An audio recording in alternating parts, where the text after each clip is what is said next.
अस्सलामुअलैकुम viewers, welcome to my channel latest fashion ideas.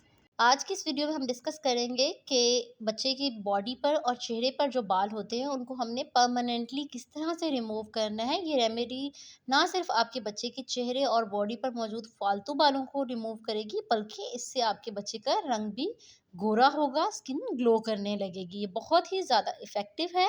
जैसा कि आप जानते हैं कि इस चैनल के थ्रू हमारी कोशिश होती है कि मदर्स को हर किस्म की गाइड फ्राहम की जाए, प्रेगनेंसी से रिलेटेड सब चीज़ें बताई जाएँ, ना सिर्फ प्रेगनेंसी से रिलेटेड बल्कि बाद में भी बच्चे की तमाम एहतियातें और किस तरह से हमने बच्चे को डील करना है, ये तमाम चीज़ें हमारे चैनल पर डिस्कस की जाती हैं।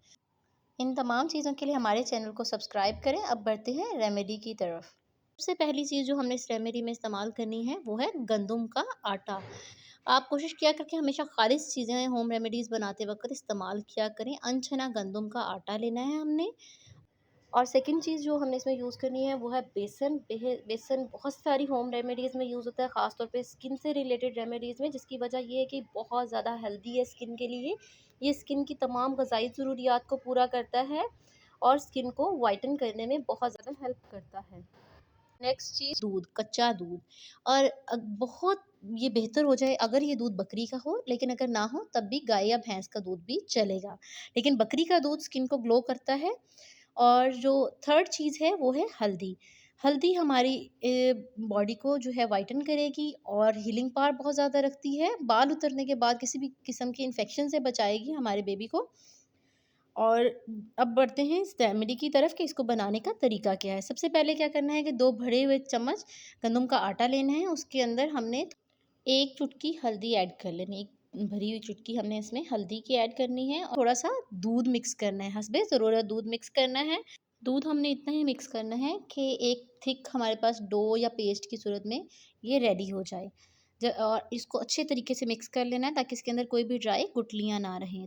ये पेस्ट हमारी रेडी हो गई। अब इसको यूज़ करने का तरीका ये है कि बच्चे को नहलाने से पहले हमने उसकी ड्राई स्किन पे हल्के हाथों से ये पेस्ट लगा देनी है या ये डो लगा देनी है और हल्के हाथों से मसाज करते जाना है। गोल-गोल दायरों की सूरत में, सर्कल्स की सूरत में रगड़ते जाना है और मसाज करते जाना है।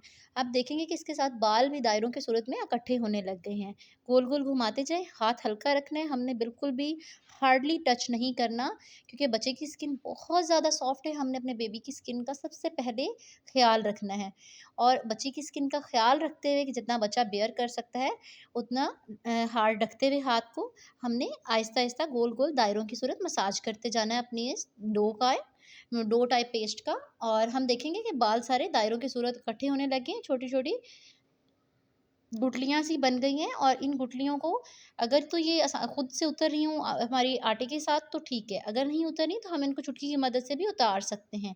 लेकिन इस बात का ख़ास ख़्याल रखना है कि हमने ये नहीं सोच लेना कि भई आज की आज ही मैं सारे बाल उतार दूँगी, बल्कि हम आहिस्ता-आहिस्ता उसको उतारेंगे, क्योंकि ये नन्ही सी जान है और इसको तकलीफ़ भी ज़्यादा महसूस होती है। इसलिए हमने बहुत प्यार से हल्के हाथ के साथ गोल-गोल घुमाते हुए मसाज करते जाना है।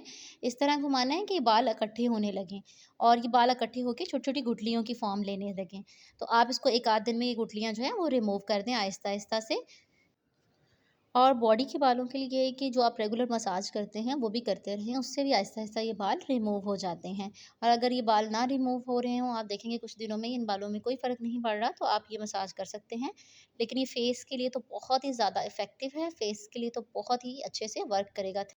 Please subscribe our channel for more useful videos, like, share and comment our videos. Thanks for watching.